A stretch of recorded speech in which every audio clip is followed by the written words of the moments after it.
Assalamualaikum warahmatullahi wabarakatuh. Pertama-tama, marilah kita panjatkan puji syukur atas kehadirat Allah Subhanahu wa Ta'ala, karena atas limpahan rahmat dan hidayahnya, sehingga kita bisa seperti sekarang ini. Dan tak lupa pula kita kirimkan salawat serta salam kepada baginda Nabi Muhammad Sallallahu Alaihi Wasallam.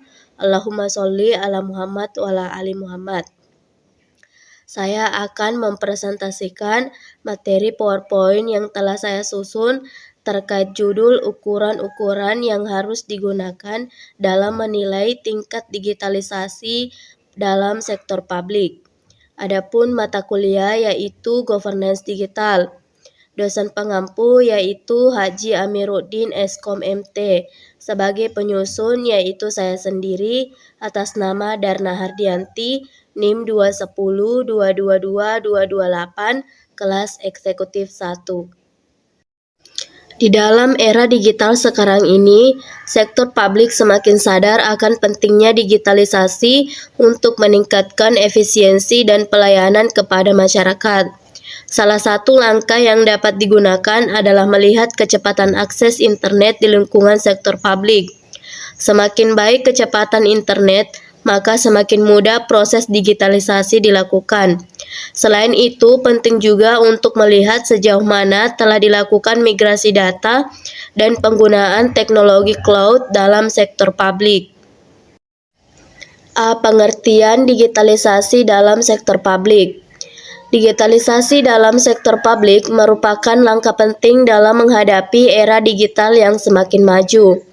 Untuk memastikan tercapainya digitalisasi, pemerintah perlu mengukur dan memperluas tingkat digitalisasi dengan menggunakan metrik yang efektif. B. Metrik kunci untuk mengevaluasi digitalisasi di sektor publik. Metrik pertama yaitu infrastruktur dan konektivitas digital, merupakan dasar dari digitalisasi di sektor publik yang mencangkup tingkat prestasi internet di kalangan masyarakat serta aksesibilitas internet di berbagai wilayah. Yang kedua, layanan dan platform digital, merupakan adopsi teknologi digital dalam layanan publik dan mencakup penggunaan aplikasi pemerintah untuk mengakses informasi atau melakukan transaksi secara online.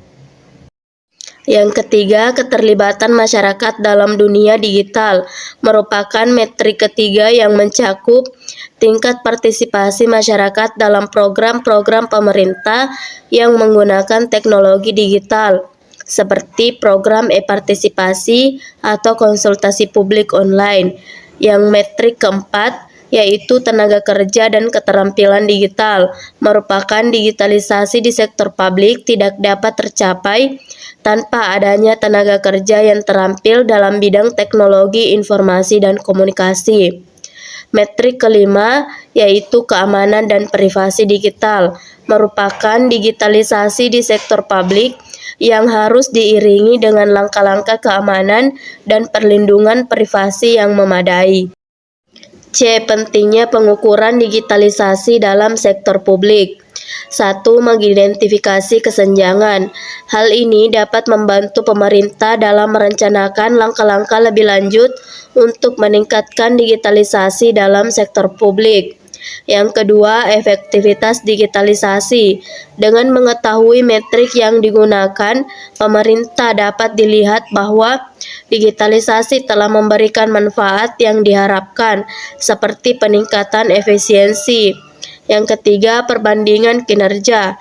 Dengan memiliki metrik yang seragam, pemerintah dapat melihat perbandingan dan mempelajari kinerja terbaik dalam digitalisasi sektor publik. D. Tindakan yang dapat digunakan dalam mengukur digitalisasi di sektor publik. 1. Tingkat otomatisasi proses administrasi. Yang kedua, ketersediaan layanan online. Yang ketiga, keamanan siber dan perlindungan data. Yang keempat, partisipasi masyarakat dalam pengambilan keputusan. Yang kelima, pemanfaatan big data dan analisis data. Tantangan dalam mengukur digitalisasi dalam sektor publik. 1. Digitalisasi pengukuran dapat menjadi kompleks karena melibatkan banyak aspek yang terkait. pemerintah perlu kerangka pengukuran yang komprehensif dan mempertimbangkan berbagai dimensi digitalisasi. Yang kedua, sulit untuk mengumpulkan data yang secara efisien, jadi pemerintah perlu memastikan sistem pengumpulan data yang terintegrasi dan mengembangkan kerjasama antar lembaga dalam pengumpulan data yang diperlukan. Yang ketiga, pengukuran digitalisasi secara berkala. Hal ini memerlukan komitmen dari pemerintah untuk melakukan pengukuran secara teratur dan mengupdate metrik yang digunakan sesuai dengan perkembangan teknologi dan kebutuhan sektor publik. F. Upaya pemerintah dalam menilai tingkat digitalisasi di sektor publik. 1. Penilaian infrastruktur, yaitu menilai akses, kualitas, dan keamanan infrastruktur teknologi. Yang kedua, evaluasi layanan digital, yaitu mengukur jumlah dan kualitas layanan online serta tingkat kepuasan pengguna. Yang ketiga, pengukuran kompetensi digital, yaitu menilai pelatihan, kompetensi pegawai, dan dukungan teknologi yang tersedia. Yang keempat, tinjauan kebijakan, yaitu memastikan regulasi mendukung digitalisasi, mengelola perubahan, dan mendorong kolaborasi eksternal. G. Teknik dalam menilai tingkat digitalisasi sektor publik. 1. Survei dan kuesioner, yaitu mengumpulkan data dari pengguna layanan dan pegawai pemerintah mengenai penggunaan dan kepuasan layanan digital. 2. Analisis data sekunder, yaitu menggunakan data yang sudah ada dari laporan tahunan, studi kasus, dan publikasi pemerintah. Yang ketiga, observasi langsung, yaitu mengamati secara langsung proses kerja dan penggunaan teknologi di instansi pemerintah. Yang keempat, indikator kinerja utama, yaitu mengukur aspek seperti infrastruktur teknologi, jumlah dan kualitas layanan digital terhadap efisiensi dan kepuasan publik. Yang kelima, benchmarking, yaitu membandingkan hasil penilaian dengan standar internasional atau negara lain untuk mengidentifikasi posisi relatif dan area perbaikan. Yang keenam, evaluasi kualitatif, yaitu wawancara mendalam dan diskusi kelompok berfokus atau FGD dengan pemangku kepentingan untuk mendapatkan wawasan lebih dalam. H. Tingkat digitalisasi dalam sektor publik. 1. Digitalisasi dasar, yaitu penggunaan teknologi untuk tugas-tugas administrasi dasar, seperti pengelolaan dokumen elektronik dan komunikasi email. Yang kedua, digitalisasi proses, yaitu penerapan teknologi untuk mengotomatisasi proses kerja seperti manajemen proyek, pemrosesan izin, dan layanan publik online. Yang ketiga, digitalisasi layanan, yaitu peningkatan layanan publik melalui platform digital, termasuk portal layanan, aplikasi mobile, dan e-government. Yang keempat, transformasi digital, yaitu integrasi teknologi canggih seperti AI, Big Data, dan IoT untuk menciptakan layanan yang lebih efisien dan responsif. 5. Inovasi digital, yaitu pengembangan solusi inovatif dan pengembangan kebijakan berbasis data yang mendorong efisiensi dan transparansi dan partisipasi publik yang lebih baik. Terima kasih atas perhatiannya. Itulah tadi pemaparan materi terkait PowerPoint yang telah saya susun. Selanjutnya saya berikan kesempatan kepada 5 teman yang ingin bertanya. Pertanyaan pertama dari Saudari Andi Ririn Mulyana. Apa saja manfaat digitalisasi dalam sektor publik? Manfaat digitalisasi dalam sektor publik yaitu 1. Peningkatan efisiensi adalah mengurangi waktu dan biaya operasional melalui otomatisasi proses. Yang kedua, aksesibilitas layanan, yaitu memudahkan masyarakat untuk mengakses layanan publik kapan saja dan di mana saja. Yang ketiga, transparansi dan akuntabilitas, yaitu memungkinkan pelacakan dan pengawasan yang lebih baik terhadap kinerja pemerintah. Yang keempat, pengambilan keputusan yang lebih baik, yaitu data yang dikumpulkan secara digital dapat dianalisis untuk mendukung pembuatan kebijakan yang lebih informatif.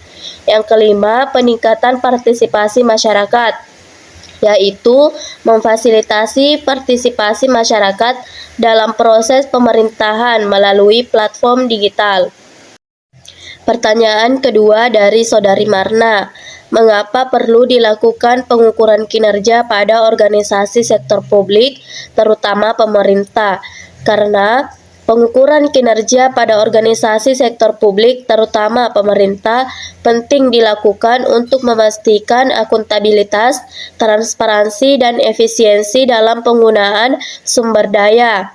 Ini membantu mengidentifikasi area yang membutuhkan perbaikan, meningkatkan pelayanan publik, serta mendukung pengambilan keputusan yang lebih baik berdasarkan data yang objektif. Pertanyaan ketiga dari Saudari Nildawati, apakah indikator pengukuran kinerja sektor publik hanya dapat dilihat dari ukuran finansial? Tidak, berbeda dengan sektor swasta. Karena sifat output yang dihasilkan sektor publik lebih banyak intangible output, maka ukuran finansial saja tidak cukup untuk mengukur kinerja sektor publik.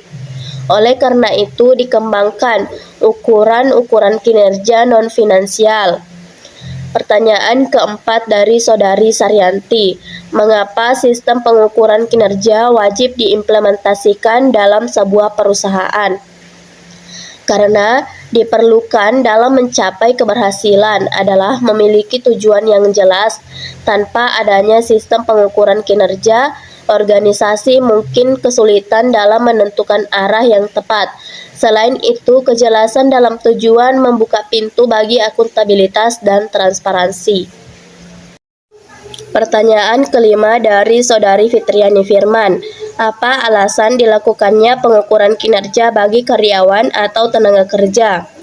Karena melalui pengukuran kinerja dapat diketahui seberapa tepat pegawai telah menjalankan fungsinya. Ketepatan pegawai dalam menjalankan fungsinya akan sangat berpengaruh terhadap pencapaian kinerja organisasi secara keseluruhan. Itulah tadi pemaparan materi terkait PowerPoint yang telah saya susun dan pertanyaan dari teman-teman. Sekian dari saya, bila ada salah kata mohon dimaafkan. Billahi fisabilil haq fastabikul khairat. Assalamualaikum warahmatullahi wabarakatuh.